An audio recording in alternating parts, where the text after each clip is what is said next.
Hello mga kananay! So for today's video ay nag-request ang aking biyanan na ipagluto ko siya nito. Sa totoo lang, isa ito sa madalas niyang pinaluluto sa akin, mapa-Korea man kami o Pilipinas. So kagabi nga, bago kami matulog, ay pinatanong ko sa kanya kung anong gusto niyang ulam for today. At eto nga ang na-request niya. So para sa una nga natin gagawin ay syempre magpapainit muna tayo ng kawali at maglalagay tayo ng mantika dahil mag-uumpisa na tayong maggisa. Ang una ko nga palang nilagay ay luya. Hiniwa-hiwa ko lang to ng mahahaba. And then papupulahin mo lang din.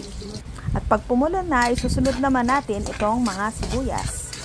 Sa iba kasi ang inuuna nila minsan ay yung bawang, pero ako kasi nakasanayan ko nang unahin yung sibuyas.